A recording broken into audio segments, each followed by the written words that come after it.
According to Daystar TV president Joni Lamb, neither she nor her late husband covered up any SA, and the allegations against her are nothing but lies by her son Jonathan, who was upset because he wasn't made Daystar president. Jonathan and Suzy Lamb agree that someone's lying, but they say it's not them. And today they join me to set the record straight.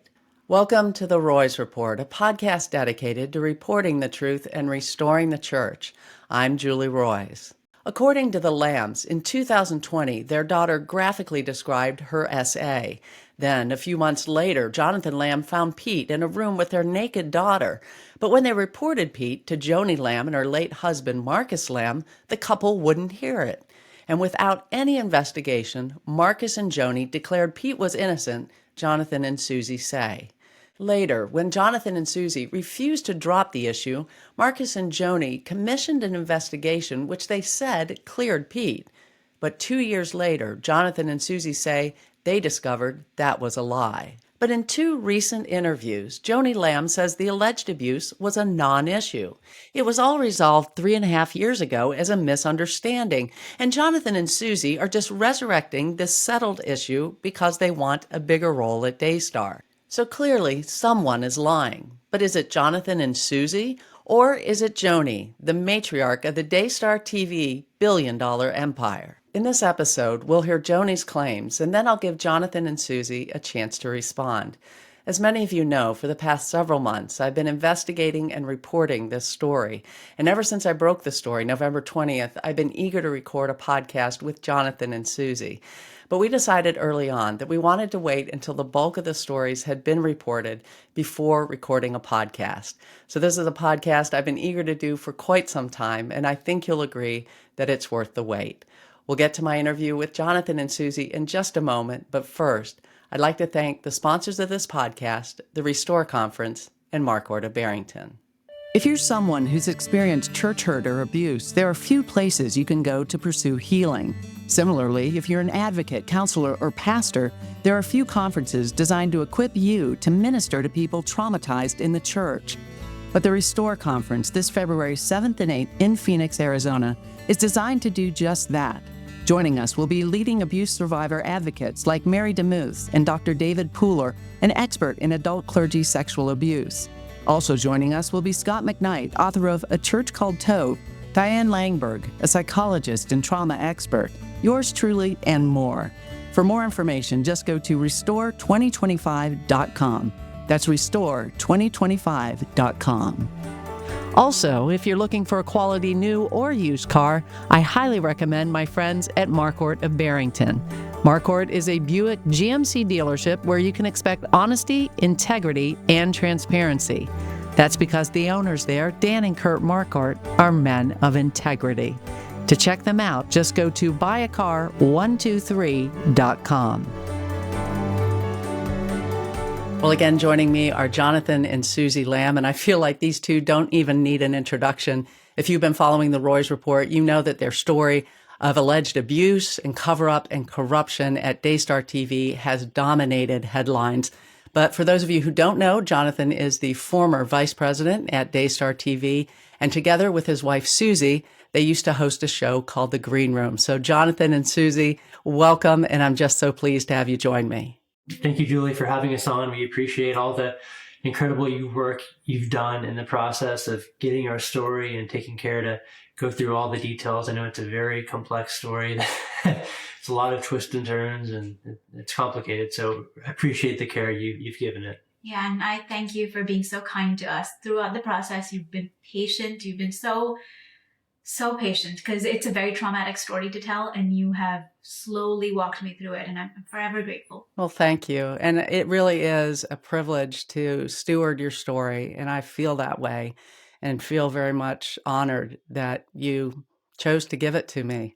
And we'll talk maybe a little bit about that later on in the podcast, how that happened. But I am just really in awe of you and what you've been through and your resilience in the face of really just unbelievable attacks. And so just really proud of you guys. And I know that this is Thursday afternoon that we're recording this. I'm not sure when we'll be releasing it. It takes a little bit to turn these around. But Marcus Rogers just came out with I don't even know what to call it. He took down all of his videos that he had done of you and then of Joni, and then he apologized, but I don't even know what he was apologizing for. And then he goes on to say things that were so dishonoring of both of you that I mean, I feel so badly, and I think the Christian community feels incredibly badly for some of the things that have said. And I just want to say to you, especially Jonathan, because I felt like that was the height of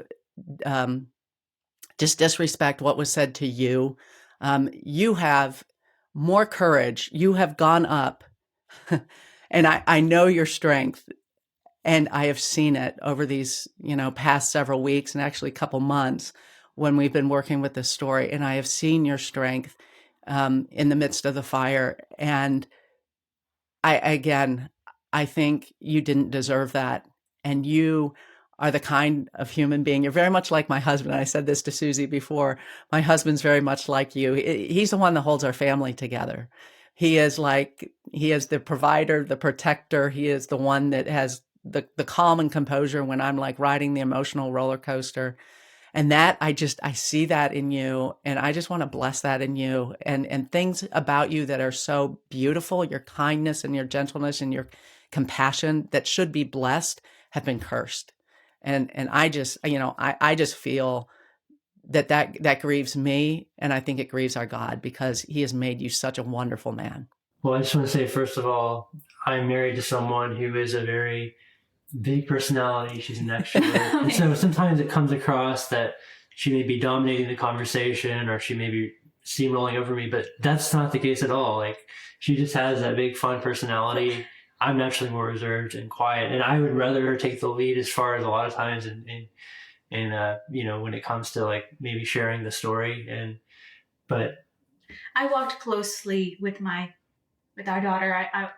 So he likes me to be vocal on those details, but he thank you, Julie, for everything you said about my husband is so true. He is the backbone and so reliable and strong. And even doing the recordings of things that people have attacked him for, we did with shaking hands, but we knew God was asking us, and good counsel told us to do this. Yeah, actually, I never would have had a thought to record a meeting. Our pastor friend actually told us, like, for your protection, you need to record these meetings that you're part of, because people just need to know what was said in it. And I truly believe if we hadn't recorded it, like, no one would have believed what actually happened. It would have been impossible to really communicate that.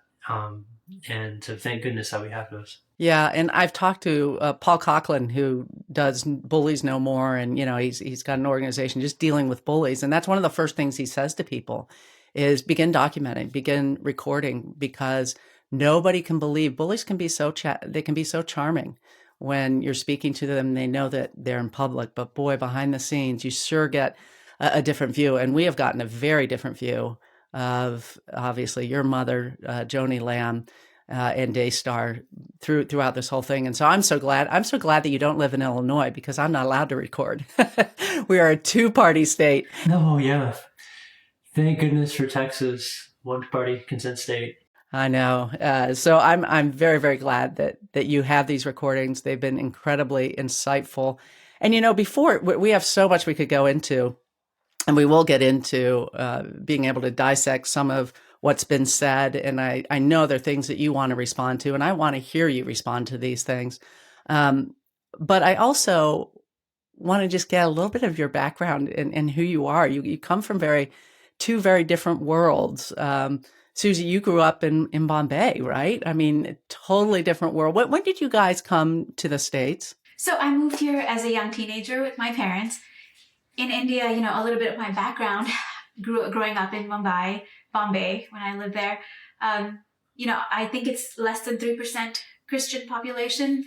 So our church community was very, very tight. My parents, pastors, and the mindset, like, for example, my parents, my dad worked in the secular world and in the business world, and then that's how we supported our family. And then my parents were pastors; they didn't take an income or salary or anything. It's a smaller church because it was a pretty good sized church, but compared to like churches in America. So it was more like a family system. We knew we were always holding each other accountable. We were like a big family. So I was raised in that, and the fear of the Lord is something that we talk about every Sunday, take communion together. And then we moved here, my sister, in time for my sister to go to college, and then for me, we moved to America. That, you know, it worked out really beautifully how God did that. And then my parents, even at, you know, when we moved, we started going to Gateway Church. My parents were volunteers there, never took a salary or anything. And then, then they became part of Daystar. But we were raised, both of us, in our Christian faith. That's always been the core of my very identity, rests on being a child of God, and that's it. The Lord is such a part, and the Word is such a part of you and what comes out of your mouth. Same with you, Jonathan. I mean, you can tell that you were raised in a home where you were taught the Word constantly. It was talked about constantly. My home was like that too, so I can relate to that. But you're here in the States, really in the middle of Christian celebrity culture. Although I'm guessing when you're raised in it, maybe you don't even feel the celebrity culture. You do and you don't. So it's kind of like so part of your world that you're just used to it. But at the same time, I think it's been taken to another level more recently.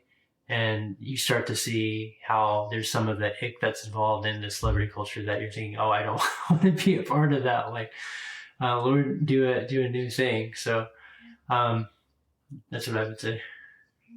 So before any of this stuff happened with your parents, from what I understand, Suzy, you guys met. When you met, you didn't even know Jonathan was at Daystar, right? You were at Oral Roberts University. So I was at Oral Roberts University. Suzy was at Dallas Baptist University. We didn't meet at college.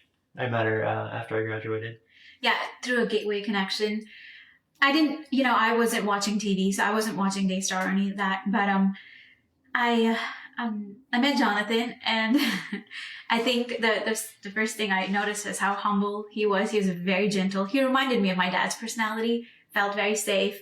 I was in college with a lot of smooth talkers, all these guys who, good guys, I'm sure, but I felt so safe. And then I started hearing his heart for God, and so that's how we became closer. Also, he helped me do my homework, so that's true. It helped with some he points. did my accounting. Yeah. My husband is a math teacher. Oh, okay. Wow. I avoided all math classes that I could until my senior year, and then I had to take them. But yes, he helped me too with. So cute. Math. We need it. Yes, very much. But when you first met his family, they became. I mean, Marcus was kind of a father figure for you, correct? Absolutely. When I met Jonathan, so I came from a very close-knit family, and I've never had enemies. I've never had cat fights. It's always been a very joyful, happy life. And I met Jonathan, and I immediately meshed well with everyone. I met Marcus and Joni. Loved his sisters. There's small personality differences. There's, of course, nothing is like completely. There were issues with different, stronger personalities, but Marcus was very tender and loving to me, always encouraging, never put me down. He would always call out the strengths in me, because Marcus was generous and a giver, so he would always see that in me, and to help churches in countries like India and stuff. And we really bonded over that. And Jonathan, you, prior to the events that really started around 2020, you didn't have any problem with your parents. You had a good relationship, very close, correct? Oh, absolutely. I almost saw my parents as like they could do no wrong. I mean, they were had the fear of the Lord. They I never heard them like say a cuss word. Like they never had a drink of alcohol. So they just lived like very like God honoring, God fearing lives. And I really, I looked up to them, respected them, and loved them, and thought the best of them for sure. Man, and so cognitive dissonance, it must be just unbelievable with what you've been going through. And again, anyone who's been following this story really began around 2020, and that's when the abuse of your daughter, when that first came out.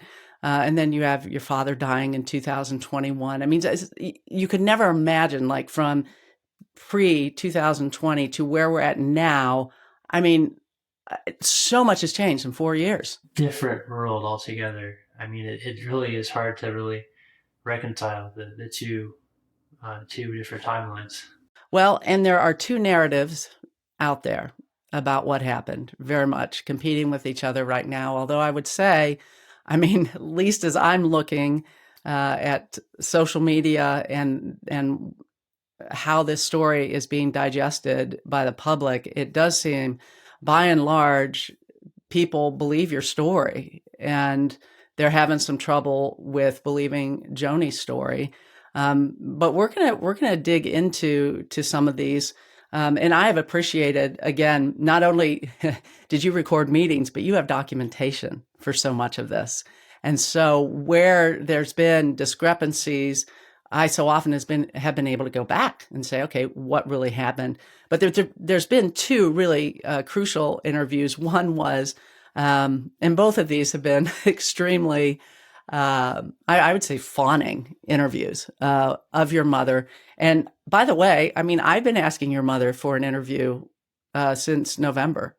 So I've been continually asking for an interview. I don't know why she won't interview with me. I would really like to interview with her. There's a lot of really good questions that I've given her. I'm sorry that she views you as a low-level blogger, so I guess that's why, unfortunately. I'm sorry. Well, the interesting thing is that they did respond. They have given me statements, but they've only given general statements. And what we haven't seen, and even Marcus said today, before he came in and interviewed her, there were stipulations, and she wanted to know if anybody was coming with them. It sounded to me, the way that the interview went, like it was scripted. Like, probably, I don't know for sure, but it sounded like questions were approved beforehand. And the whole point of doing one of these interviews is you want to ask the hard questions, and the hard questions really haven't been asked. And we're gonna see that as we go through this. But again, there's that interview with Marcus. There's also an interview that was with what is it, the Table Talk program gals, and that one was not very rigorous either. But I'm going to play. I want to play some clips from those and give us an opportunity to talk about them. The first one will be concerning the abuse of your daughter and how that came to light. And again, there's one narrative that Joni has, another narrative that you told me, which, by the way, I will say has been consistent with me. And I have seen some changes in Joni's story. But let me play that, and then we'll talk about it. My first knowledge of any abuse was in November of 2020. And Suzy called me and said there had been an incident at my granddaughter's preschool. And she told me that something had happened where a little boy touched her and her friend. And so she called me and asked me, would I go to the school with her? And I said, absolutely. So I went with her to the school. We reported it to the school. And of course, you know, I was there to encourage, and as I would for any child, but especially my granddaughter. Yes. Of course, yes. And so that was the incident that happened. And yet, you know, what's being written is just taken out of context. That was the incident that happened in 2020, and I was there. And Suzy actually called me to go there. Okay, so the word about you covering up, there's no truth to that. You know, when I started hearing that, I thought to myself, what am I covering up? I've covered up nothing. Right. And so I never covered up anything. So there seems to be some discrepancy there. She doesn't mention some of the things that you mentioned about there being a one-on-one meeting, but also she talks about going to the school. Respond to that. What did you hear? So the night my child told me, that evening, it would have been around 5:30ish in the evening. When my daughter told me, I called. I was in shock, asked her a few questions, and I called Joni. for help. And I said, I'm going to go to the police. And she said, no, bring her to me tomorrow morning, and then we'll go to the school. I was restless and not happy because I wanted to go to the police for some action. But I thought, okay, this is wise counsel. I'll listen. And, many times I don't bring up extremely painful things to my parents because I really don't want to hurt my mom and dad. So I left that part out thinking I can tell them eventually. But so the next day, Jonathan, you took her to your mom. Yeah, I took her to my mom's house. My mom wanted to meet with her privately to discuss what had happened. Can I ask about that? Because what was the pretense that she gave for meeting one-on-one with your daughter? She wanted to verify the same thing and get her to tell her that. And looking back on it now, I'm just like I shouldn't have left her alone with my mom. Just because I couldn't have imagined my mom could have done anything nefarious at that point. It was just hard for me to imagine that. But we don't know if she actually did. Well, all we know is that ever since that conversation with my mom, she hasn't opened up one word about it. Yeah, so because I met them at the school. Yeah. We met the teachers. The teachers were peaceful, loving, calm. They said there's no male. Because my daughter the night before had told me, I asked her boy or a girl. Yeah. She said boy. Okay, how tall? I was trying to gauge an age maybe. And so she said taller than daddy. So I said, I didn't know what leading questions were. I said, did something happen in the bathroom, in the cafe? And, she's 5 years old. She's nodding along. She goes, yeah. I said, was there a friend who saw anything? Mm-hmm. So I'm maybe in real time texting, the family, trying to piece together. At this point, Daystar was not a consideration. I just wanted the truth. So when we go talk to the teachers, they tell us even security is female, which I knew. Everything was okay. And so and our daughter, this was the crazy part. She wanted to stay at school. Right. And so to stay at school, she started saying, oh, the boy's gone. Everything's fine. And so I started to process this with my core group, the family. Because, I'm scared to leave her there, but she wants to be there. She's happy. She has her best friends there. And there's no male. Now, this is very, very important. The school it was a preschool, a pre-K. The boys are aged 3 to 5. There are no big, strong boys. So I think it's so painful for them to even insinuate that a possibly 3 to 5-year-old may be more guilty than a grown man, Pete. Anyway, I'll refrain from that part right now. So that was the whole process in that short season when we went. So Jonathan and I went to the police after we filed, got good at counsel from them, and they did their due diligence. The police did what they had to do. There was no suspect, so they closed the case, rightfully so. I was sad because I needed answers, but I had to trust God with the timing. Even my mom and dad had to walk me through that process, that you have to trust God. And then we started noticing that she's happy at school. She's okay at home. She's not wanting to go to Daystar. So much so that we had to hire a nanny because she would not want to go. Now, working together with the family all the time, being on TV, there were certain times we'd just have to take her, and then she would follow me to my studio. She didn't want to stay in the family green room anymore. But nothing was handled perfectly. It is messy. And that's how it was. She doesn't mention the one-on-one at all in that first conversation. She does mention it on the second one. I'd like to play the second clip because what I'm noticing is that the story, as more things are coming out, is beginning to change a little bit. So in 2020, there was an incident that took place at my granddaughter's school. Mm-hmm. And Suzy called me and she said, will you go down to the school with me? And I said, absolutely. So we went together to the school. We reported it to the school, and my granddaughter had told her mother that a little boy had touched her and her friend inappropriately, mm-hmm. Okay? And so that was never written about, that I went with her or that there was another little girl involved. And so Suzy and I reported it to the school, and I talked to my granddaughter, and Suzy had asked me to ask her what happened. And so I did, but my granddaughter didn't want to talk, so I didn't push it, but I was fully supportive of her. So that happened in 2020, and a police report was filed. Okay. And you saw the interview. She didn't tell me that you went down with her to the school or anything like that. So Right. I didn't get to see the whole interview, but I absolutely went to the school with her. So that was interesting. She made it sound like she talked to after she went to the school, when clearly I took her to my mom's house. She went into the house to talk with my mom privately. And my mom confirmed that she said everything that she had told Suzy about the abuse.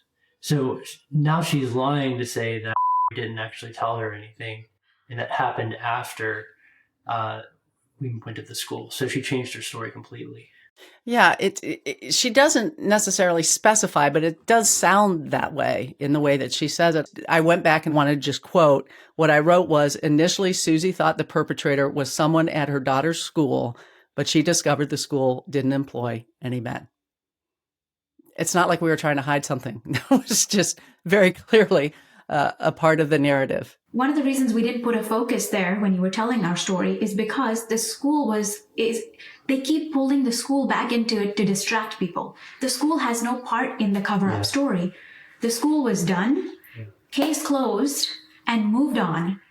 Then different things started to rise up with people saying things to me and suspicions at Daystar. That's a whole other story. So every time they bring up the school, it's a distraction. And there was no other, she says even here, another girl that was involved? In conversations with my daughter at that point, because I was scared for her to go to school, there might have just been random conversations with my child, like, do you have a friend with you? Oh, yeah. She just was going along with everything I was saying because she was terrified. She did not want to get in. When other people got involved, when she was just talking to me alone, she was very graphic with what she shared about where she was touched with her body. But after that, she did not. And I'm learning that these are normal behaviors with children. You cannot blame a scared child. Well, let's move on to the beach incident because, and you've mentioned in the meantime, from this incident, which happened in November 2020, to what happened at the beach, which would have been in July, I believe, 2021, that there were things that happened that made you think that Pete, as we're calling him, may have been the one. He was, like you said, afraid to go to school and afraid to be around Pete. And you saw these behaviors. I'm going to play your mother, what she has to say about that. And then I'll give you an opportunity to respond. Fast forward to 2021, and we had our family retreat. There was nothing else said about that event happening. There was nothing said to my husband or myself, my late husband. And so we're at the beach, and on this particular day, my grandson was talking about his city view because they're the two older grandchildren. They were up in a room. It was a long bunk room, and there was a bunk bed on one side, and then there was another bunk bed on the other side. And so my grandson was talking about his sister had the beach view and he had the city view. And so who they're calling Pete heard my grandson talking and said, oh, I like the city view. And because everybody else was saying they like the beach view. Personally, I like the beach view. And so he said Pete was holding his 1-year-old child. And he said to my grandson, well, show me your city view. So they went up the steps.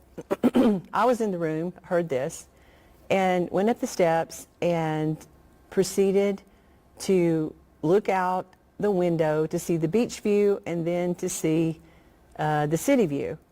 And at some point, my granddaughter was up there on her side of the room and put her bathing suit on. Well, downstairs, Suzy said to my son, go check on. I remember thinking that's kind of weird, and the way she said it. And so my son went running up the stairs, and when he did, he saw that his daughter was putting on the bathing suit, and Pete was standing there holding a 1-year-old baby, and my 8-year-old grandson was there, and they were looking out the window at the city view.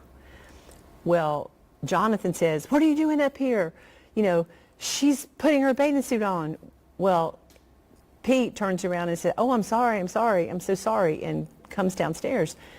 And it was just weird the way the whole thing went down. I have no words. I have no words. Where do you begin? Everything is a lie. Everything is a lie.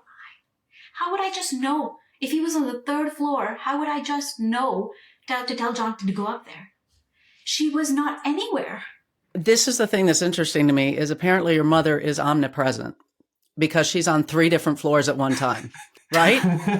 This is what I'm noticing. So Thank you for helping me. I need to calm down. that you're on the main floor, from what I understand, Suzy. Yes. I'm so sorry. I know this is hard to recount. No, it's okay. I'm in shock. I did turn it on to listen to a little bit because it's too important. Does she not realize she's going to stand before Jesus? Jesus. Oh my gosh. It's traumatic, I'm sure. Unbelievably so. But let me just break this down. She starts out on the main floor, right? Because Joni's overhearing a conversation between Pete and Israel on that 1st floor, your son. So she's on that main floor, supposedly. Tell me who was where at the beginning of this incident? So I was in the main area because Jonathan and our room was over there on that 1st floor. There's a basement below where Marcus and Joni were. There's a game room area down there, and that's where they were. So we finished breakfast, and Pete had the baby. Again, you know, my heart is to always protect the identity of a baby or a child that does not need to be mentioned. Obviously, they took that, and I thought they'd be happy, but it's okay. This innocent little life was there in one arm, and he was doing something in the kitchen, and I was talking to my daughter, and she said, Mommy, I want to go swim. And I said, okay, go upstairs, put on your swimsuit, come back to Mommy. And the second I said that, I mean, his eyes just kind of got big, and he goes, ah, and he started to follow her. Yes, that baby was right there, and he just started to follow. The baby was a non-factor. The baby was not fussy. And let me pause right there. Where is your son? 3rd floor, in his bunk, minding his own business. So he was not on the main floor having any conversation about City View, Beach View, which the City View is a street, right? There's no view. It was one little road. That was our view. One little road. There was nothing. They have to come up with colorful words, fussy baby, city view, beach view. None of those things. The truth is so simple. He saw her, he goes, ah, and he started to follow her up. And I felt such panic in her eyes because I just knew if it was me stopping it, they'd be like, Suzy, look what you're doing again. And that's what, today they have to admit that he was caught in that room because of Jonathan's crazy reaction, like very strong. But all I can do is tell the truth before God. He followed her up there, panic set in my heart, and I told Jonathan, and he ran. Joni and Marcus were in the basement. They heard nothing. There was no conversation. My son did not invite him up there. My son was not there. And Jonathan is on which floor? I'm on the 1st floor in our room. So our room is just on the other side of the kitchen. I was brushing my teeth when Suzy came. She said, hey, Pete is falling apart. So I dropped my toothbrush and I ran up to the 3rd floor, and I got up there. The first thing I noticed is I lock eyes on my daughter. She doesn't have any clothes on. And so immediately I start screaming, what are you doing, to Pete? What is Pete doing? They're saying he's looking out the window in some of these. Pete is by the window. Whenever I started to scream, obviously my eyes initially locked with. So I screamed, what are you doing? And he immediately goes to saying, I'm so sorry. At least 50 times. So he was not next to, he didn't have his hands on her. So this entire time that this is happening, your mother is in the basement. She's describing events that are happening on the main floor, which is how peculiar it is when Suzy comes to get you, Jonathan. And then when she's describing things that happen in the room, that's where Pete is, your daughter is, she's not even there. So she doesn't know if Pete's looking out the window or not looking out the window because she's not even there. She's 2 floors away. Right, exactly. And if I could, just address the if it's if people want to say, well, if his hands were not on you, why are you making a big deal? I would like to explain the pattern, because in 2020 on a different beach vacation in 2020, our leadership retreat of Daystar, Pete himself told me that my child walked in on him in the bathroom, full frontal naked, and saw him fully nude. At that point, I didn't do anything because obviously I checked on her and she seemed okay. It is weird. Doors have locks, correct? One time he's fully nude. Next time she's fully nude. We did talk to, I forget his position, but he was in the FBI, and he talked so many things checked off the list. It's part of the grooming thing. Yeah. So it's like all we were asking is to get this looked at and not just play it off as like it's nothing. So I want to play something because there's been just a really big deal out of the fact that I did not mention in my story that Pete was holding a 1-year-old baby, that between interview number 1 and interview number 2 with Joni became fussy. But this 1-year-old baby, I didn't include it not because you didn't tell me, because you guys did tell me. In fact, I had it in my initial copy, and when I'm trimming my article, I trimmed it out because, again, I'm trying to make sure that any extraneous details aren't in there. I know you don't want to really include other children, but it was a non-factor. And what am I going to do? Interview the baby? This was a witness, but it's a baby. But you did mention that your son was in the room. And I'll just be honest. At the time that I was writing this, I went back, I went through all my notes. This part, it wasn't in Suzy's account. It was in your account, Jonathan. And honestly, this is one of the things to me that speaks of authenticity. I interview a lot of people. When I interview 2 people about the same event, I often hear different things. And we have that in the gospel accounts. Matthew, Mark, Luke, and John sometimes have different accounts of the same thing, and they mention different things. And actually, that's as I understand, and as I work, it's been my experience that that's actually a sign of authenticity, that you didn't get together to try to put together a story, but you're telling a story. But again, you did mention it, and I just want to play the audio from our interview. I'm pulling it. This is what you told me months before I reported my story. So you were not hiding a thing. So here it is. So it's her bedroom, and it's just the 2 of them in there? Yeah. It was, had his son in his arms whenever Suzy had told her to go up to change into her swimsuit. Followed up while he had his son in his hands. And then his Israel son's how old at this point? He was just a baby, right? like less than a year. Okay. Or maybe a year. What, year or less than a year? Israel was up there too. Israel and his son. So, did Israel ever say anything about what happened? Yeah, I don't think he was really paying attention, or I don't know what he remembers exactly. He was pretty young, right? How old is he? He's actually home right now. He says he remembers it, but not totally doesn't remember that much about it. So I guess that was a little over 3 years ago now. And how old would he have been then? He would have been 8. So Jonathan, again, this was something you said initially, and that your son was in the room. Pete was holding a 1-year-old baby. I don't think that changes anything. No, I don't think so either. That doesn't change the fact that it was totally wrong and inappropriate for Pete to follow up my daughter to change.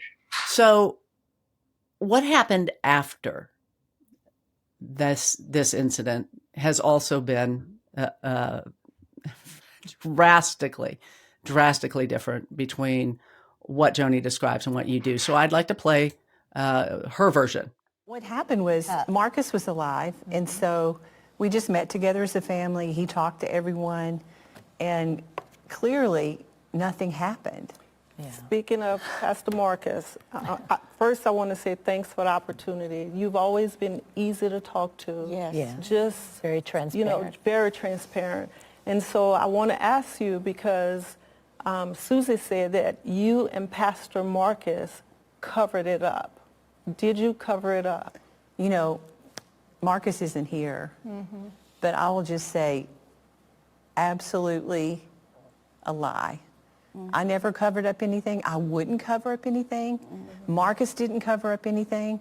And so again, this is a narrative that was written by some low-level blogger who knows nothing, never heard the other side of the story, and is doing nothing but trying to destroy my family. Sensationalize. Yeah, Well, that's what she does. yes, Yeah. and Well, the crazy part is that eventually we worked through that misunderstanding, and Jonathan and Suzy ended up apologizing, and we prayed together. I mean, and it was a done deal. Right.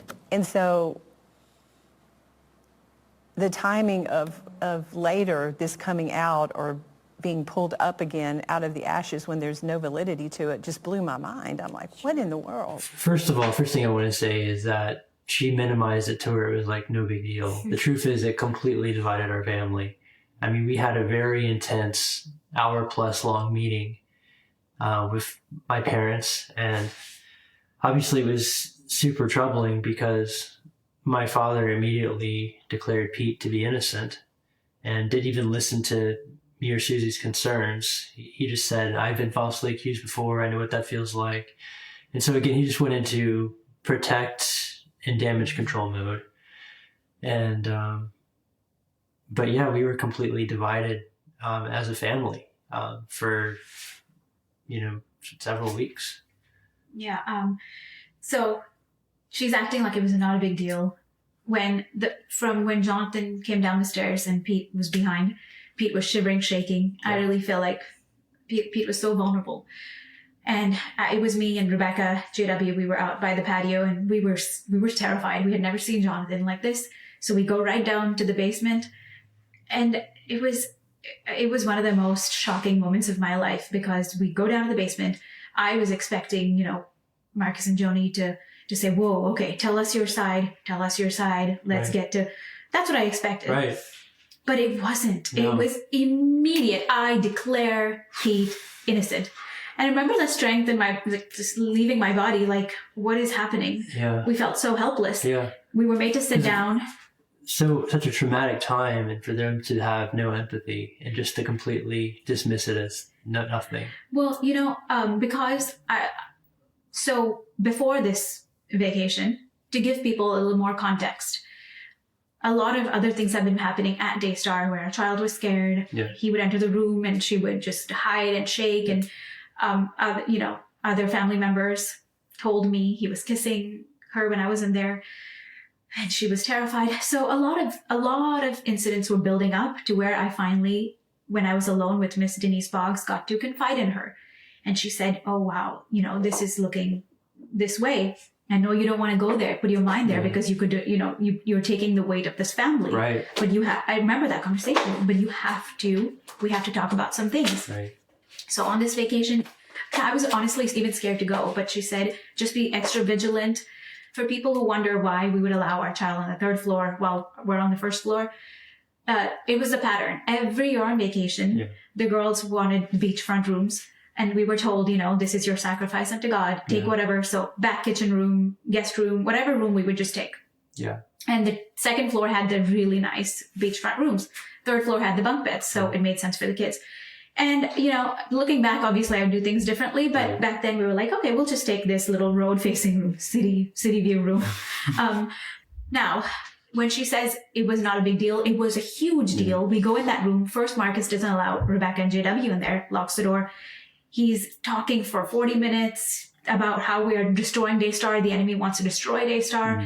I'm sitting there thinking, I'm here for my child. This has nothing to do with Daystar. What is going on? And I kept waiting. Okay, soon I'll have a chance to express all the things that have built up to this point. And, Joni completely detached from me. I could just see her frustration and anger. I felt very disconnected for the first time, really, from her. I thought she would be like a lioness. I really thought she would really have my back. So that was really a hard thing.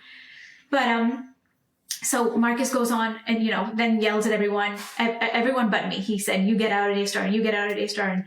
But he didn't yell at me. But, then he also pulled up a seat next to Pete and said, I'm with you. So we were just sitting there kind of vulnerable. Then Becca, JW come in the room, and we talk some more.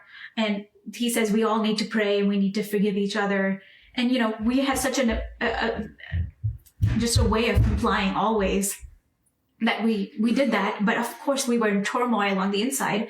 That's why after all of that prayer, we went out on the beach, me, Jonathan, JW, Rebecca, and our kids, and we were just out there for hours trying to process all of this. But see, the way Marcus and Joni did it is that, okay, so we normalize things. You go back to golfing with him tomorrow. You have coffee with her. These things were told to us. And she told me multiple times, I need to apologize to Pete's wife for what I've done. And for the first time, I started to push back and say, no, I'm not going to do that. I'm not going to. This is crazy. This is absolutely crazy. And thank God Rebecca had called Denise Boggs. We started talking to Denise. If everything was okay and we just apologized, then why did they send us to Denise? They told Denise to get my social media under control because I was escalating, because I was posting scriptures, because I was broken on the inside. Right. And they knew that if we weren't sent to Denise, I would have probably ended up back at the police or done something else out of their control. So that's why we were sent, because I'm living with my child. They're outside the situation. I'm living with a child that's terrified and in fear. So for me, this is my reality for us. Right. You said that Rebecca and JW were shut out of the room, where Rebecca barged in at one point, right? And she was your ally at that point. She was very, very vocal, very strong, prayed with us on the beach. And that night, she said, let's go to my dad's room. Let's confront everything. I thought it's useless. After that meeting, I didn't have much hope, but she did. And, he shut us down again. And I just kept holding on to God. You are my father. You're going to set things right. I just never dreamed things would turn out the way they did, because then we, if there's photos of us on the rest of the trip, we did separate dinners and stuff. It was very broken and awkward, but we did our best to just be nice. I was always reaching out to Pete's wife to make sure she's okay, because this is crazy. Everything is crazy. Our children, we moved to the movie room right by us, which, Joni was not okay with, but we did move them there. So we come back and we didn't even talk to Pete and his wife because it was so broken for days. And then Pete's wife came and said, you're breaking my heart. What are you doing? And I reverted back to my, my nature as I love the Lord. I shouldn't be this way. But they're using now, one of the things that Marcus Rogers said is that they showed him a binder full of like text messages and comments on their Instagram photos of me being loving, kind. Jonathan would golf with him for work. And that's their evidence that nothing happened. And that's pure evil. Well, and people that respond that way, I feel like they must not understand spiritual abuse and how it works. When you're in this system, breaking free of a system like this, I mean, it's like, in some ways, it's a lot like the wife who's abused, who they say will come back 7 times after leaving. It takes 7 times on average for that woman to finally leave. And so, I mean, if they're using those sorts of things to say, well, you came back and you said nice things, well, so does the abused wife. I mean, it's actually pattern. It's very, very typical. You don't just after one thing, you're done. I mean, it's rare that someone, especially if you've grown up. Again, it's not like you came into this system, partway through life. You grew up in it. And so, it's very, very hard to break free. And not only are we all family, but we all work together. We're in the same building during work hours. And have to get along. My mother and father basically preached into us like family unity is like on the level of like godliness, almost like you've just got to have family unity above everything else. So with that, it's like you have to put behind whatever concerns or struggles you might have, and you just have to work towards unity, because that's what God would want. Well, and then the next day, Joni declared that God told her, correct? Yes. At breakfast, she just said it, and I was in absolute shock, because I said if God was going to say anything to anyone, it would be me. I've been on my face before God. I have been on my face. And what did she say exactly? She said God told her that. she said, I prayed and I asked God, this is something I really need to know. And he told me, nope, he's innocent. Yeah. Pete is innocent. And then Marcus did, like, yay, Yeah. everything, we can move on to good times again. Yeah. And that sat very badly with my heart, because this is another thing. I don't know if I've mentioned this to anyone or not, but a pastor's wife that I hadn't talked to in many, many years, she texted me that very morning after that saying, all the women of our church got together for a prayer morning. Oh, yeah. Yeah, they don't know our children That's or right. anything. And she said, we all felt on our heart to pray for your daughter. And she said her name. And completely out of the blue. I was like in shock. I showed Jonathan the text and I was like, God is with us. We're not alone. God is with us. And that was like God saying, like, I see it. I'm with you. I'm with you. Yeah. And I would love to later, as you lead, I'd love to get to the part of, because she mentioned, like it's so random that we're bringing it up now and that you're sensationalizing things. We have a very clear answer as to why this has come up now. So what's interesting is that this whole idea of going to Denise, when Joni talks about it with Marcus Rogers, she said that you guys went there for counseling. So I want to play that and then talk about that and why you really went there. And then after that vacation, we decided that it'd just be good to let everyone maybe go and have some counseling to make sure we're good. And so actually both couples did that, just to, if you can, put an end to it and make sure everything was covered. And so they did that and got a good report, and that was the end of it. It was just kind of a crazy thing. She's calling this counseling here. I want to read, this is Daystar's initial statement on November 19th. There was an internal investigation about the matter you referenced when it was first raised at a family retreat in 2021, which concluded with no wrongdoing found nor evidence provided that corroborated the allegation, according to their statement. So the first statement from Daystar was that there was an investigation. Now we're hearing Joni say there was counseling, that you went, and it was all good afterwards. So what really happened? So what really happened is they told us to go to meet with Miss Denise, and me, Suzy, and our kids. We went up there. Denise Boggs from Living Waters. Our family counselor. And that's where she met with us all, heard the whole story, shared her concerns. And then she said, okay, I need to bring in this forensic counselor, Debbie Leonard. And she specializes in identifying, perpetrators of this type of abuse. Worked for the police department of North Carolina for many years doing that. So she's great at her job. She brought her in. Our daughter, she wasn't really speaking too much, but she did trigger some things that caused Debbie to think that Pete, is looking like he needs to really be interviewed and go through the hard questions to determine, his guilt. I remember she did like a drawing. That was one of the big She tells. did drawings, but she was most importantly, she was terrified. She was hiding under chairs. Yeah. The behavior was really, really sad. And Debbie, remember telling me, saying, I can't even interview this child, but clearly this child has been through. Clearly had the signs of someone that had been abused. Yeah.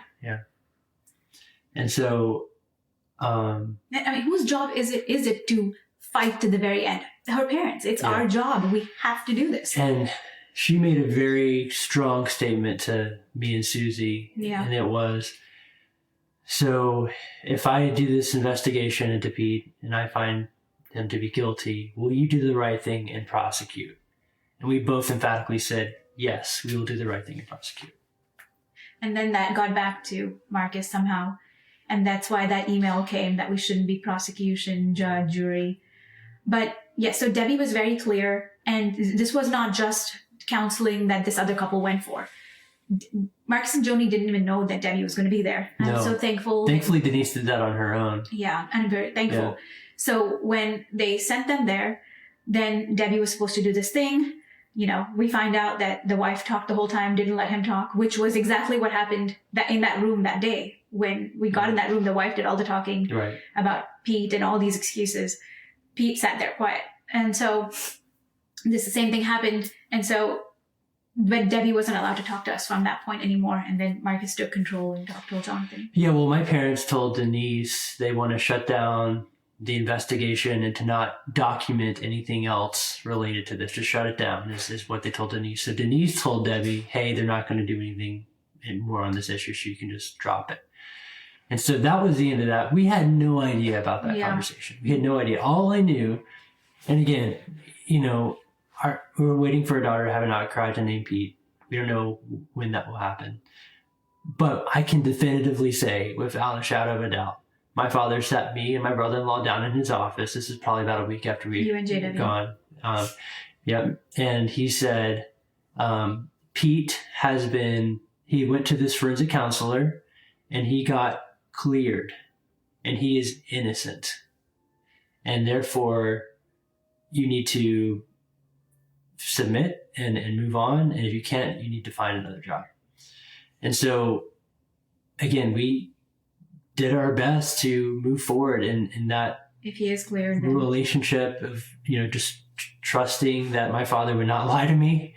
And can I say the reason he had Jonathan and JW in that room is because the four of us said, because Rebecca and JW were so strong, saying, if you prosecute, we're with you all the way. Yeah. We were so thankful that they were so strong with us at that point. And JW actually wrote a long letter to Miss Denise with all of his concerns about Pete and all the different interactions that he's noticed that had concerned him.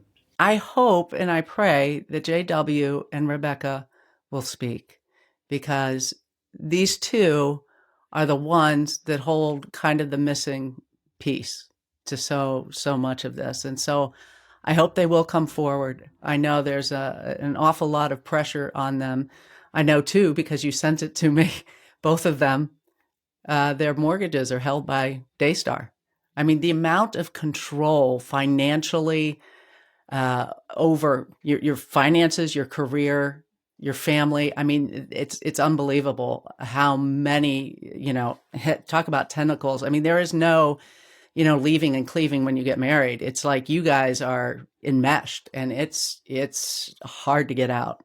Right. Yeah. There's something really bizarre that Joni mentions in her interview with Marcus Rogers, this whole grocery incident. Oh, yeah.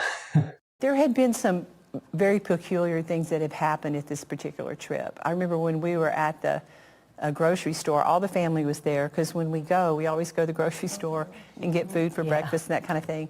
And I remember Suzy was standing in line and she began to murmur under her breath and start talking about a man that was behind her. And she was getting angrier and angrier, and we were like, what's going on? And she said, he was looking at me, in the store.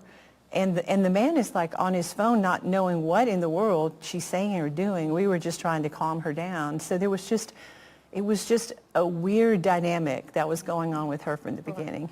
Yeah, I don't appreciate my mom It's okay. painting the picture that Susie's a little crazy. Okay. That's just It's okay. a total distraction of trying to take away from the main story to hurt her credibility. It's funny because a few friends texted me, they saw this stuff and they were like, we don't know if we should be upset or we should laugh. This is laughable. It's laughable. But the truth is, when I first heard it, it was obviously painful because it's such a stupid, that none of this happened. She's making up things. Again, I don't want to keep pulling it back to that, but it remains that all these words that you say to paint me in a picture so you can for self-preservation, you have to answer to our King Jesus for this. And I understand her mentality. Her thought, the way she justifies all of this is, you know what, I'll say this now because it helps me now, and later I'll repent and I'll be okay. And it doesn't work like that. You that's manipulating God. You cannot manipulate God. I hope and pray she takes responsibility and repents for that. It is not okay. So nothing happened at the grocery store? No, I don't. This is crazy. I feel weird even dignifying that with a response. Me imagining a man who's looking at me. So because I saw Pete following her, they need to make this, that I'm just imagining things. Crazy. If that's true, that would be definition of gaslighting.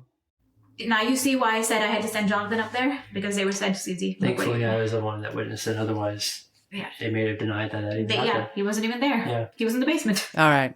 Let me play the next one. But did you continue to do things as a family with Jonathan yeah. and Suzy and their family? Oh, absolutely. Now, this is the thing. So this was 2021, and Marcus passed away and was graduated to heaven in November of 2021. So when 2022 rolled around, the question was, are we going to do our family retreat? When the kids asked me about it, I said, I just don't know if I'm up for it, guys. And so, but we all got together and they just said, no, Mom, we really want to do this. So I said yes. We went, Jonathan, Suzy, their kids, and the other couple, their kid. And when we got to the house, everybody will pick their room. And there were bunk beds that were outside Pete's room. And Jonathan and Suzy say, oh, well, the kids can sleep here. So there was no thought of anything problem. Yes. that there would be any issue. And Pete actually came to me and said, this is uncomfortable for me Because of what happened because he last didn't year. want that to be repeated. Yeah, exactly. And so I said, well, no, we don't need to put the kids here. So I put them on the same floor with their parents. Everything was great. Nothing happened. And again, you think this issue is settled. That's what happened. More spin. So that year, okay, first of all, my mom's trying to act like she didn't want to go on the vacation or she just had she had reservations about it. But I remember very clearly, shortly after my father passed, I was over at her house. This would have been the few days after Christmas, between Christmas and New Year's. I went over to her house just about every day to help get her financial affairs in order. And one of the days while I was there, she suggested booking our beach house for for the 2022 retreat. And again, we were in that point of time, the focus was so much on, I had just lost my father, and that definitely eclipsed, what had happened with my daughter, to where that was the main focus as far as grieving, mourning my dad, the shock that he's not part of our family, and then doing my best to take care of my mother as a widow. And so we looked at some houses together, and I booked one that she liked, and that was it. And let me just remind folks, because you said your dad said that Pete was innocent. We know now, because I've talked to Debbie Leonard, that she was never able to do a decent interview with Pete. But at this point, you don't know this. Okay. Yeah, at this point, again, we were told Pete was cleared by this professional forensic counselor. So that's all we knew. So when we chose the rooms, that's the half-truth there. There were bunks on the lower floor. And so then so fast forward to when we actually had the trip, we were picking out our rooms. Suzy and I were absolutely going to make sure our kids were in the room next to us, and definitely not next to Pete. But what she's saying, though, is the bunk, what she said about the bunks being on the lower floor is correct. It's true. Yes. But from our history of taking whatever room we were given, we said yes to the kids in the bunk. And with the easy assumption, that the room next to it would be our room. But Joni said because Pete and his wife had a little child that might cry in the middle of the night, she was like, no, let them go down there and then y'all can be up, because I don't want to be woken up in the middle of the night. I remember that. Right. So it's like a half-truth twisted. We were okay to be down there with our kids. Right. And they would be upstairs. But instead, we got the nicer room upstairs this time. It was the first time we got a nice room. It's the first time we had a beach view. And our kids next to us. So again, taking a half-truth and twisting it like we were okay to just leave our kids at all. No, the assumption was that's right. We never would have been okay having our kids next to Pete. There was a couple missing from this vacation. That's right. That's right. Yeah, Rebecca, JW were like, we're not going. They were very straight up. And that's why she told me I didn't have to do it either. And sometimes I wish I was stronger like Rebecca, but It's okay. I did it unto God. It's okay. Our kids were safe. They were fine. But JW and Rebecca do not allow, from what you're saying, and again, we're waiting for them to talk, but you're saying Pete's never been allowed in their home since this. That's correct. And same with us. Since that incident in 2021, Pete hasn't stepped foot into our home. So something that's become an issue is this whole polygraph test that supposedly Yes. Pete took after the fact, about 3 years after, I guess it would be, because it was in 2024.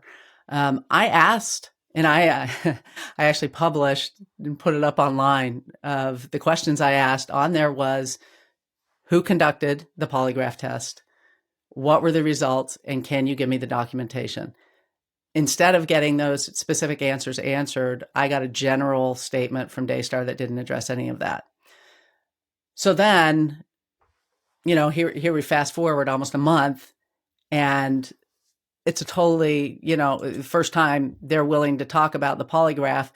And so I want to play what she said, but also what we actually reported, because what she says we reported is not what she says in this clip. Pete willingly took a polygraph, and the polygrapher was someone that is an independent polygrapher here in our area. They said it was your husband who gave him. Yeah, and see, that's a lie. Okay. But I mean, you'll just see lie, lie, lie. I mean, throughout this whole story, you'll see parts left out, and you'll see lies. And eventually, I tell everyone, truth always wins. It always wins. But this polygrapher was one that was a forensic polygrapher that actually would deal with pedophiles. And so they asked Pete, would you take the test? He said, absolutely. And so he took the test, asked some awful questions. You can imagine what this is doing to him, destroying him, even the very accusations. And so when he was done, the polygrapher said, well, do you want to hear the good news or the bad news? And I think he said, at least they told me, he said, I'm just numb from all of this. And he said, well, the good news is that you scored 99.5%. And he said, that's one of the highest scores that you can score. And he said, you want to hear the bad news? And he said, what's the bad news? He said, the bad news is that you even had to come and do this, because I find when men are guilty, but I'll also prove when they're innocent, and you're innocent. First of all, what was attributed to both you and me is not accurate. So I'm going to read exactly what we reported. And I think both of us were pretty circumspect in the way that we did this.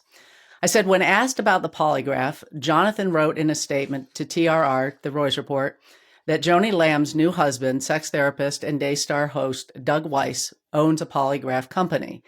Then your quote, given Weiss's extensive knowledge of polygraphs, I believe these findings can be manipulated, Jonathan wrote. A polygraph company linked at Weiss's counseling webpage is Honest to Pete Polygraph. The company states on its FAQ page that it does not conduct polygraphs centered on sex offenses. Also, according to lawinfo.com, lie detector tests have questionable reliability and are generally not admissible as evidence in court. I don't see in there anywhere where you say Doug Weiss's company did it. What you're saying is, because of his knowledge of it, that that he might be able to coach somebody, Right. how to pass a polygraph. 100%. I know he brags about how he passes a polygraph every year. And since he owns a company that does polygraphs, I would think that you would know how to manipulate the system, or he would be able to coach Pete on how to make it look like he passes, even if it is a little bit questionable. So We don't know. We don't know. Yeah. Right. But the point is, there was some suspicion because Doug, obviously owns a polygraph company. I asked them specifically if Doug was involved. They didn't answer our questions. So we reported what we knew. They say that he took the polygraph test, I guess, in July of 2024. I believe that's correct. Yes. Yeah. So, but how many polygraph tests has he taken? He could have taken 100 and then finally got a result that he liked. We don't know. Does it even matter? Because all This whole thing is about what they Yeah. did 2 years ago. I mean, or is it 3 years ago? They should have just let him be evaluated then. That's the biggest thing. Why would we need this now? So he doesn't need a polygraph test. He needs to go to the police. He needs to go through a very intense interrogation and the forensic counselor to be able to get cleared. And the thing is, he was told he needed to go back to the forensic counselor and without his wife by his side to be able to get that evaluation. And he said, I'm not going to do it. That's all we know. So I did. Rachel Brown posted some documentation about the polygrapher they used. His name's Ralph Standifer, former police officer in Mansfield, Texas, trained by Texas Department of Public Safety. Seems like a legit guy. I did ask him who hired him. Pete's lawyer hired him. So again, they only have to report this if they want to. The only way we'd find out about it. That's a valid point. But he does seem like a really legit polygrapher. He confirmed that he tested Pete. He said he felt like he was confident in his findings. And I did show him what Rachel had posted online saying that he'd passed the test, essentially. But then I asked him about the polygraphs being allowed in court, and he said, no, they're not. Very, very rarely are they. In fact, he told me he's done 7,000 tests, and he said he's only testified in court 4 times. And the reason being that there's so much dispute over the science behind it and whether they're really, really accurate. And so I also asked him, is it possible that somebody can be coached to pass a test? And he said to me, and I quote, sure, that's happened before. So, I mean, the whole thing, I mean, from the beginning to me seemed a little odd, like as a reporter, as somebody who does investigations. One, even a forensic counselor isn't an investigation. It's a forensic counselor. It's a professional opinion about something. But, if we didn't need evidence and we didn't need to do investigations, well, then we just, that's how court cases would be decided, and they're not, I mean, that might be one piece of evidence, but it's not the evidence. And polygraphs aren't really even admitted in court. So it's a piece of evidence. I'm not saying it's not significant and it's not worth reporting. And I would have liked to have been reported it. But again, nobody lied. We reported what we could at the time, and they withheld information from us that they had. So when they do that, it's just a little bit odd to me that they would report it this way. Oh, and I also asked the polygrapher that comment, that quote that she gives at the end. It makes it sound like Joni was there, that she heard this from the polygrapher. And he said, when I played that quote for him, I said, did you say that? Did you say something like that? And he sort of hemmed and hawed, and then he said, the only person I have talked to is Pete. So, maybe Pete relayed that to Joni. I don't know. But again, we're getting it secondhand, which is hearsay. So I guess he wouldn't confirm whether he said that or not. No, and he couldn't confirm the questions he asked or what was the focus of it. He said, I would be glad to talk to you if Pete's lawyer would release me to do that. But I haven't received that yet. So maybe at some point Pete's lawyer will, and then we can see the whole test. Yeah. I think for me and Jonathan, we just keep coming back to this. We are not after Pete's blood. We're not after Pete. I truly believe in law enforcement, and I trust them to do their job. Yeah. What we brought to the light when we were informed about that Marks and Joni covered it up, right, and the injustice done to us, we want justice. Yes, the police are, they have their thing, right, and we're not after Pete. They can do what they want. Pete can do what he wants with that. Right. We care about, justice being done, but this was all about the wrongdoing from Marks and Joni covering it up instead of doing the right thing. So now them making all these stories up, yeah, is still going down the wrong path instead of just, yeah. Well, and I do remember from day one, as much as you want justice for your daughter, you told me that until she has what's called an outcry, until she's able to talk about this, where she's been shut down, that justice probably won't happen. It may be very delayed until she's able to talk about it. There's not too much that law enforcement even can do at this point. they're hopeful because if we could start counseling again soon, we want to give her a break and we'll start counseling. So anything could happen. We don't know. But when you came forward to me, what I heard you say is, this is more, the reason we're coming public is because of the way we have been treated, because of the way our daughter has been treated. 100%. That's it. That's it. This culture has to change. Every little voice matters. You're not going to silence a voice because the $1 billion ministry is more important. I believe that's why God gave us the courage to come forward and talk about this. We truly wanted, I wanted to run away and not deal with these people and go somewhere safe. Why would we take the harder road? Why would we put ourselves to public scrutiny or any of this? We fasted, we prayed, we felt truly God said, you're going to speak, because I believe God's heart is bigger than just our story, and he's making a change in the body. And these people have to be held accountable to never do these things. And, we don't care about what we could lose. This is about doing the right thing and setting that the truth needs to be the truth. And this should never happen regardless of the size of the organization or the ministry. Nothing is too big to cover up or put like a victim, to keep them quiet or not allow the truth to come out because you're trying to protect the image of the organization or the church. This ends part 1 of my interview with Jonathan and Suzy Lamb. In part 2, we'll explore what led up to their termination from Daystar TV, and we'll uncover the shocking events that led them to believe that they were no longer safe in their own home.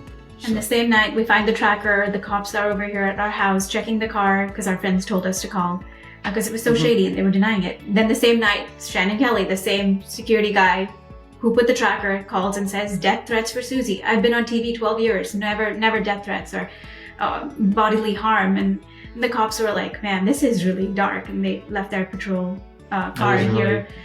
That's when it all began. Weird night. They had the cop car stay overnight. We'll be releasing part 2 soon, so stay tuned. And just a reminder that this month, if you give $75 or more to The Roys Report, we'll send you 2 fantastic resources. Invisible Jesus, a book examining how the deconstruction movement is actually a prophetic voice calling out a distorted gospel. And also Need to Know, empowering female leadership and why it's essential for the future of the church. And in addition to getting those 2 great resources, you'll be furthering our mission here at The Roys Report. And I want to let you know that we just received a $20,000 match for our end of the year campaign. This means if we can raise another $20,000, we'll get the entire match for a total of $40,000. Friends, this is an incredible opportunity, but we're going to need everybody's help to get there. So if you can, if you believe in our mission, would you please consider giving your best gift at the end of the year? To do that, just go to julieroys, spelled ROYS.com/donate.